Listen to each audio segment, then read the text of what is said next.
teman-teman sekalian, kita harus mengantri ya untuk memasukkan data-data ini. Kita laporkan ke dalam. Ini bukti bahwa kita sudah pernah mengajukan izin tinggal selama 3 kali. Ini guide saya ya, Pak Bogor namanya. Ini guide saya yang nolong saya. Jadi ini oke, karena memang kelemahan bahasa kami ya, jadi saya harus punya teman di dalam ya. Lebih cepat lah bahasanya kayak gitu. Namanya Pak Bogor. Dulu bapaknya ikut ke Suriname dengan menggunakan kapal Bogor. Ya. Ini orangnya luar biasa ini.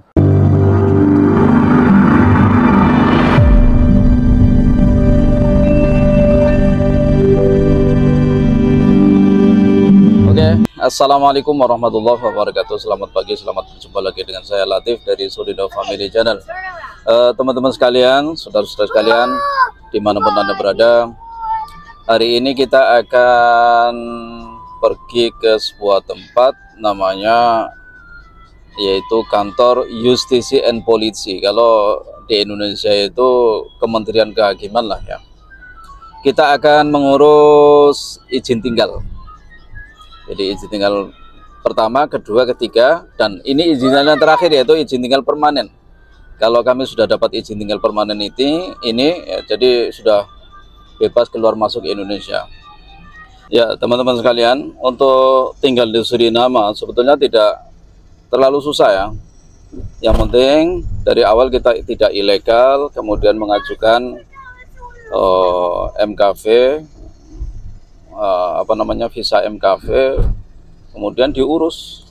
Kita mengajukan saja lewat online. Sekarang sistemnya online, jadi lebih mudah.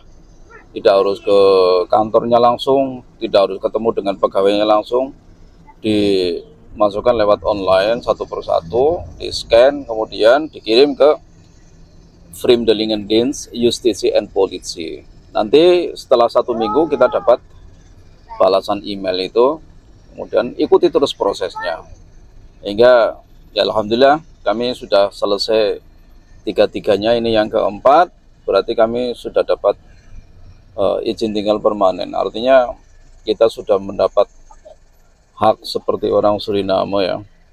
Jadi keluar masuk bebas, kemudian kalau ada apa-apa misalnya bantuan dari pemerintah kita bisa dapat ikut, kemudian dapat KTP dan sebagainya. Tapi kita statusnya tetap warga Indonesia, bukan warga Suriname. Ya, kalau keterangannya mengatakan on bepaalde tijd, itu artinya ya sampai kita kapanpun boleh tinggal di Suriname dengan bebas. Baik ya, kita akan langsung menuju ke kantor Justisi and Politie Afdeling atau bagian Vreemdelingendienst. Oke, ikuti terus video kami. Teman-teman sekalian, kita akan mampir di service station atau pom bensin ya. Ini penambakan pom bensin di Suriname seperti ini. Ini pom bensin milik pemerintah, jadi harganya sedikit lebih murah dibandingkan pom bensin milik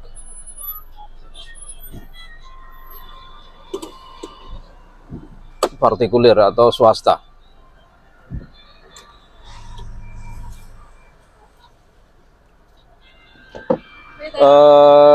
See found that unleaded.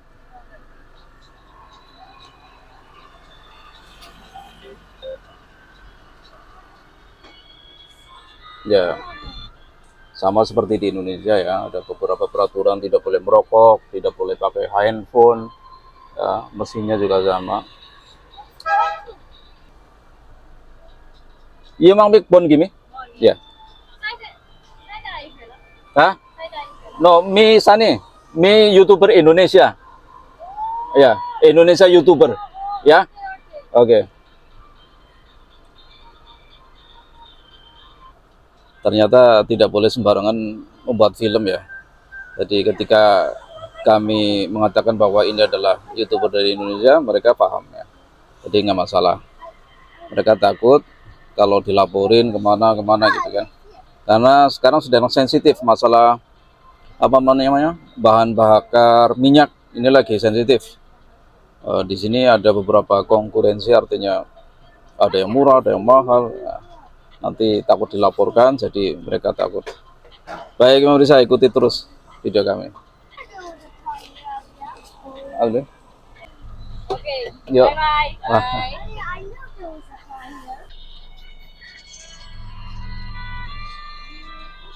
Shafi, do you know what's at the castle? What? Oh, helicopter! Nah, teman-teman sekalian, ini penampakan lampu merah hijau ya di Suriname. Jadi kayak di Indonesia, bahkan di sini lebih kelihatan tradisional sekali ya. Nih, sangat sederhana. Nah, jadi perempatan ini simpang berapa nih? Simpang 3, simpang 4 ya. Jadi agak sedikit susah ya. Ini jalannya banjir, hujan terus setiap hari di Suriname ya. Pagi, siang, sore, malam diguyur hujan sehingga jalannya banjir. Kemudian ada sebagian yang rusak. Ini jalan menuju Paramaribo, Suriname. Jadi kita akan ke ibu kota. Dari Pangkalan Lilidorop ke Paramaribo. Teman-teman sekalian, negara-negara yang bekas kolonial Belanda itu biasanya sama sistem apa namanya? Sistem lalu lintasnya dibikin seragam gitu ya. Kalau kita jalannya di kiri, kalau di Eropa kan di kanan gitu. Di Indonesia di kiri. Kalau Indonesia kan kolonial Belanda dulu. Kemudian sistem penataannya juga seperti itu. Coba bayangkan, rumah-rumah penduduk itu dekat sekali dengan jalan, sehingga untuk pelebaran jalan itu agak susah sekali ya. Susah lah ya. Harusnya memang Suriname dibikin jalan layang agar tidak macet seperti ini. Coba bayangkan, lihat di depan itu ya, macetnya kayak gini. Hampir sama dengan Jakarta, meskipun sini penduduknya cuma 600.000 ya, karena sempitnya jalan sehingga tidak ada alternatif yang lain. Dari arah timur, arah tengah, terus arah barat ya menuju ke Paramaribo itu sudah penuh semuanya. Pernah dibikin sebuah jembatan alternatif ya, untuk karena Paramaribo itu kota kecil. Kemudian akses menuju Paramaribo itu juga cuma 3 ya, dari timur, tengah, terus kemudian barat. Itu cuma 3 jalur, sehingga ya penuh semuanya ya kayak gini nih. Nih, lihat. Kadang-kadang yang seperti ini menghabiskan bensin, padahal bensin lagi mahal sekali di Suriname ya. Nah, apalagi kalau mesin-mesin mobilnya yang di atas 2000 cc ya. Kita mobilnya 2000 cc ya, 2000 cc. Jadi termasuk sedikit boros ya dibandingkan dengan yang 1500 atau 1300. Ya, kita masih terus melihat jalan-jalan di Suriname ini, di Paramaribo khususnya. Kita akan menuju jantung kota Paramaribo, karena perkantoran memang pusatnya di Paramaribo ya. Di kantor apa saja di Paramaribo. Kalau yang di daerah-daerah atau filial-filial itu ya kantor-kantor cabangnya. Jadi kalau untuk masalah izin tinggal ini harus ke kantor pusat, yaitu di Paramaribo. Yuk teman-teman sekalian, ikuti terus ya jalan-jalan kami ke Paramaribo, Suriname. Ya pemirsa, kita sudah sampai di kantornya ya, kantor Vreemdelingendienst untuk urusan izin tinggal. Ikuti saya ya. Oke. Ya teman-teman sekalian, ini kantornya ya, penampakan kantor Vreemdelingendienst di Paramaribo. Sangat sederhana sekali. Ayo ikuti terus. Pak Bogor. Sing Ya, jam 10 lagi jam 10. ya macet tipe Masya Allah. Bener jamnya. Aku disediakan karo Pak Bogor yang sang masih. Ya, papiran di papiran. Tidak kuis kayak Iki. Masih.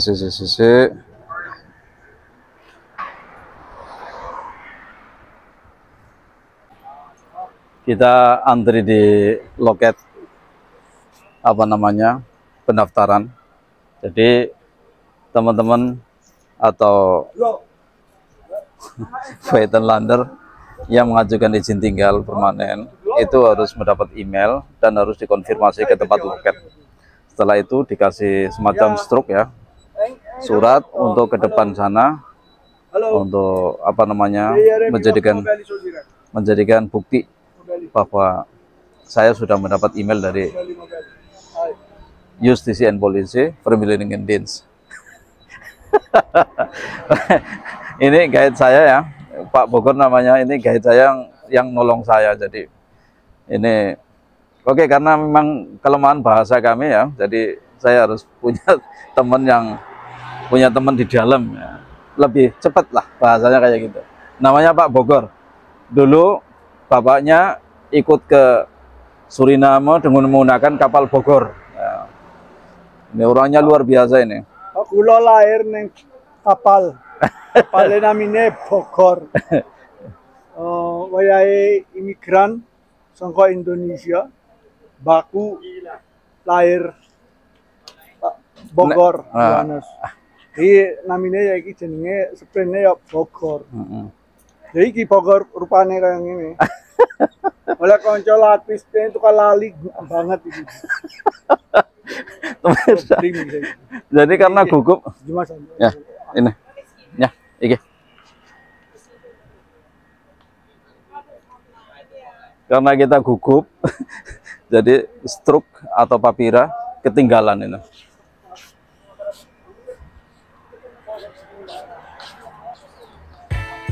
Ya, ini pelang atau board papan nama ya, Ministry van Justitie en Politie, under Direktorat Vriemdelingen-Zaken. Jadi Kementerian Kehakiman dan Polisi di bawah Direktorat apa namanya urusan orang dari luar negeri, Vriemdelingen-Zaken.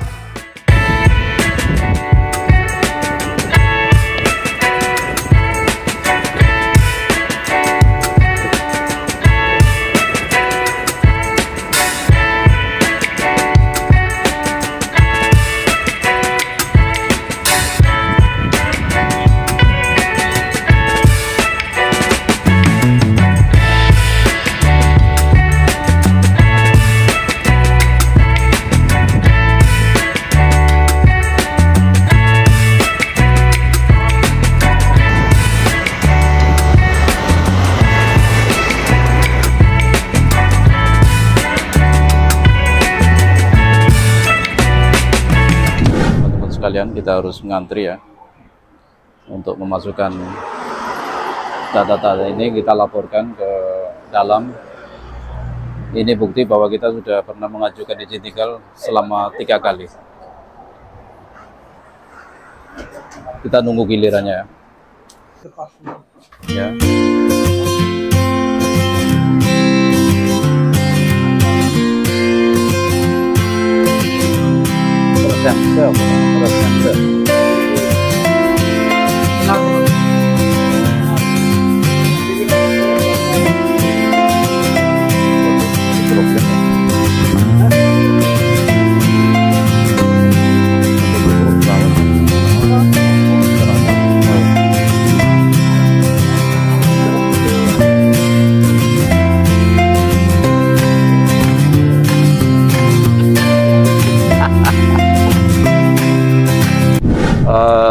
Teman-teman sekalian, baru saja kita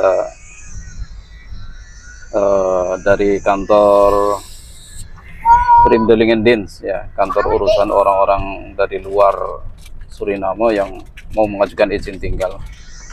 Akan tetapi memang persyaratannya ketat ya.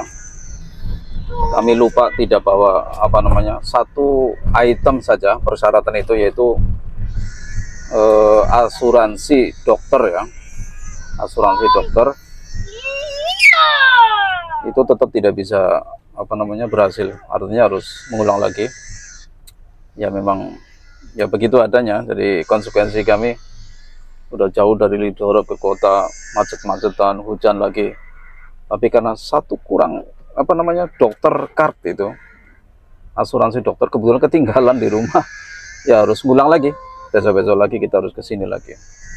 Nah, yang penting sudah dapat apa namanya struknya. Kalau datang tidak mendaftar lagi, tinggal ngasihkan itu lagi. Itu saja yang bisa kami liput hari ini ya, di sekitaran Kementerian Justisi dan Polisi Suriname tentang izin tinggal. Bagi teman-teman yang ingin Suriname, ya itu prosesnya kayak gitu. Jadi tidak terlalu susah sih, asal komplit semuanya ya enak aja. Baik, kurang lebihnya maaf. Terima kasih atas kebersamaan Anda. Akhirnya dukung kami terus dengan cara like, comment, subscribe, dan share. Mudah-mudahan ini ada manfaatnya untuk kita semuanya. Akhirnya, wassalamualaikum warahmatullahi wabarakatuh. He has Roblox.